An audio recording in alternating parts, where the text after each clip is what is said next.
자, 맨유와 토트넘과 맨유의 유로파리그 결승전 이제 끝이 났고요. 결과로 1대0 토트넘이 승리를 가져가게 됐고 손흥민 선수가 프로 커리어 첫 우승을 달성하게 됐습니다. 일단 박수 한번 치고하죠. 그래서 진짜 대단한 경기였고 경기 내용은 정말 이거보다 썩은 결승전이 있나 싶었지만 어쨌든 우승을 했고요.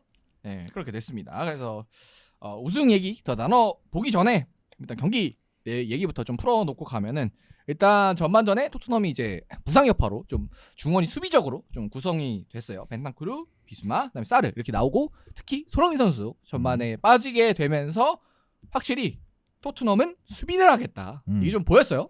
우선은 교체 자원만 보더라도 중원에서 교체를 해줄 수 있는 선수가 굳이 뽑자면 아치그레이 정도 있을 정도로 굉장히 수가 적었고 또 이 중원의 3명의 조합이 90분 아니면 120분까지 뛸 수 있을 정도로 단단했었어야 되거든요. 근데 이 부분에 있어서는 이 3명의 선수가 어떻게든 꾸역꾸역 해냈다 이거를.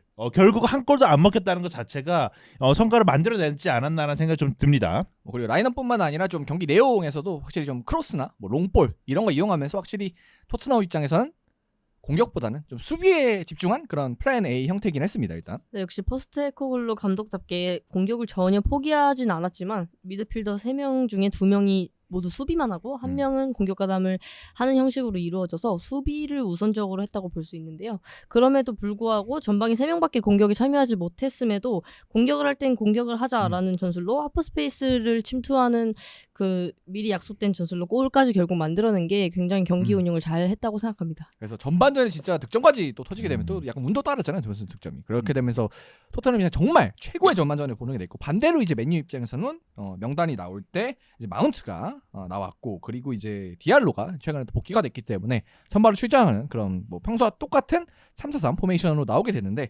맨유 입장에서는 전반전부터 좀 공격 부분에서 상당히 좀 아쉬웠던 것 같아요. 일단 네, 뭐 제가 개인적으로 봤을 때는 뭐 맨유의 공격이 진행이 안 된다 이런 건 아니었어요. 뭐 네. 디알로가 굉장히 끌고 가면서 만들어지는 장면들이 종종 있었고 또 이런 장면들 통해서 이제 맨체스터 유나이티드가 몇몇의 위협적인 장면들을 만들어내긴 했거든요.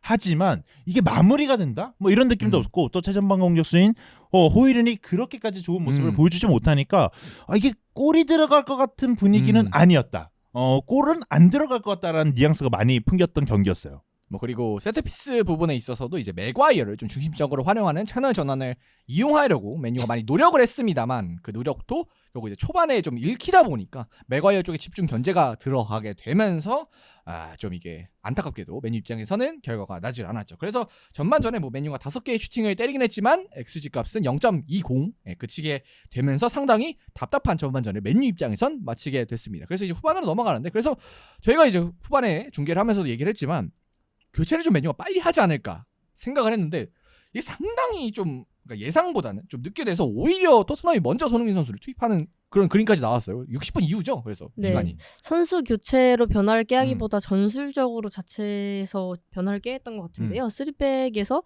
2백으로 조금 바뀌어서 양옆에 선수들이 내려와서 공을 좀 받아주고 한 명을 가운데로 전진시켜서 미드필더 역할을 하게 하려고 해서 제가 생각했을 때는 후반전 경기가 조금 더 잘 풀리기 시작하고 나쁜 선택은 아니었다고 생각하는데 역시나 메뉴의 고질병인 마무리가 안 돼요. 마무리가 안 되면은 골을 넣을 수 없어서 점점 더 무너지는 경기가 되지 않았나 싶습니다. 네, 뭐 그리고 또 답답했던 장면이 뭐 저 후반전에서 수비 형태가 좀 변화하긴 했지만 그래도 더 빠른 선택을 했었어야 된다고 보거든요. 이게 가르나초랑 지르크지가 처음 투입이 됐는데 맨유가 투입한 시간이 71분이에요. 그러니까 왜 이렇게 너무 늦지 않았어요? 왜냐하면 이 경기에서 단판 승부에다가 또 토트넘은 아예 내려서고 있는 선택을 했기 때문에 이 선택을 뚫어내려면 결국에는 빠른 교체나 아니면 뭐 3백 형태에서 수비 형태 좀 바꾸더라도 이 한 명의 선수를 공격적인 선수를 빨리 투입하던가 이런 식의 방법을 좀 세신했어야 되는데 그러지 않고 그냥 형태만 바꾼 채로 71분까지 버틴 것이 그렇게까지 좋은 선택은 아니었다고 생각이 들어요. 그래서 71분부터 일단 맨유가 상당히 공격적으로 나서기 시작했고 결국 이제 끝까지 가면 뭐 맥과이어 톱으로 올리고 막 진짜 별의별 행태를 다 하고 이제 토트넘 입장에서는 뭐 단소 이런 선수들을 투입을 하면서 수비를 단단하게 하는 선택을 했는데 결국 이제 맨유가 후반에 결정을 짓지 못하게 되면서 1대0으로 토트넘이 승리를 가져가게 되면서 이제 손흥민 선수 이제 우승이 나왔는데 흥미로운 게 후반전에요. 토트넘이 단 한 개의 슈팅도 때리지 않았습니다. 점유율 8대2고요. 생각해보니까 네. 뭐 하나의 장면도 없었던 것 같고 세트피스가 몇몇 장면이 있었긴 음. 했지만 뭐 단소 발에 거의 안 맞는 음. 뭐 이런 것도 있었고 후반전이었던 것 같아요. 미키 반더벤이 걷어내는 수비. 맞아. 예. 그런 거 생각하면 뭐 사실 그게 결정적이긴 했죠, 진짜. 후반전에는 비카리오 그리고 반더벤이 굉장히 좋은 모습 해줬다. 그리고 공격 장면은 생각이 없어요, 안 나. 진짜. 뭐 오히려 손흥민 선수도 투입된 이후에도 거의 윙백인가 싶을 정도로 계속 내려가서 플레이를 했었고, 뭐 특히 그리고 아까도 언급을 했지만 반더벤이 진짜 그 빈 골대에 호이룬이 헤더를 한 거를 걷어내는 장면. 그리고 이제 그 비카리오 골키퍼가 정말 마지막쯤에 이 달로인가 헤더를 막는 장면. 진짜 그런 게 진짜 크게 인상적이었다. 그러니까 토트넘이 확실히 승리하고자 하는 의지가 상당히 컸다. 이렇게 평가할 수는 있을 것 같습니다. 그래서 뭐 맨유는 이제 후반에 11개의 슈팅, 그다음에 4개의 유슈팅, 3개의 빅찬스를 맞이하게 됐었지만 결국 또 하나도 마무리를 하게 되지 못하면서 좀 다음 시즌 맨유 입장에서 좀 큰 변화가 있어야 되지 않을까 하는 생각을 드는 것 같습니다.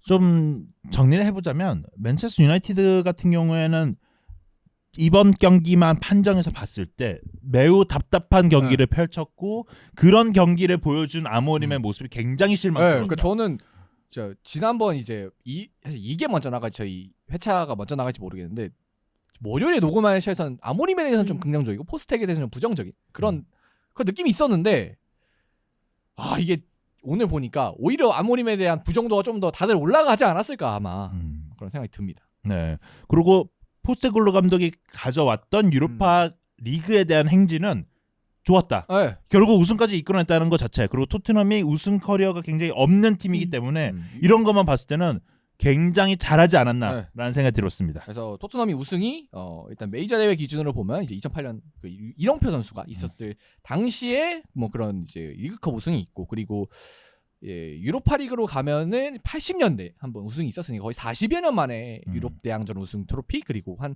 거의 20여 년 만에 메이저 대회 우승 트로피 들고 오게 되면서 역사의 한 획을 포스테코글루 감독이 이제 긋게 됐는데 그러면 뭐 차차 이야기가 나오겠지만 마지막으로 과연 포스텍은 계속 있어야 되는 것인가? 아니면 이제 나가는 게 그럼에도 불구하고 나가는 게 맞는 것인가를 마지막으로 얘기해 보면 될 것 같아요. 이겼으니까 하루만 한 번만 봐주겠습니다. 하루만 봐줄게. 하루만. 오늘 하루만. 내일은 나갈 수 있다. 어느 정도의 의미가 전달됐다고 생각합니다. 예. 포스테코글로 감독이 처음에 부임되었을 때 굉장히 그가 가진 색깔로 축구를 해서 긍정적인 반응이 많았고 아모린 감독도 자신만의 축구 철학이 굉장히 확고한 편에 속하는 감독이잖아요. 근데 이제 포스테코글루는 리그에서 많은 패배를 경험하고 토너먼트에서 좋은 모습을 보이면서 유연성적인 측면에서 굉장히 많이 성장한 감독인 것 같아요. 오늘도 보면은 수비를 굉장히 중시하면서 경기를 했잖아요. 그런 거 보면 아모림보다 경기 운영 측면에서 한 수 위였지 않았나 싶고 경질이 되어야 되냐 마냐에 대한 문제는 저도 한 번 더 기회를 주는 것까지는 나쁘지 않을 것 같다고 생각을 합니다. 저는 이 옆 동네 지금 결승전을 같이 한 맨유의 사례를 참고해야 되지 않을까 싶은데 맨유도 이러다가 FA컵 우승하고 테나 남겼다가 이제 망했거든요 지금. 완전 망했어요 지금. 아무것도 없어요. 그렇기 때문에 반면교사를 빨리 삼아야 되지 않을까.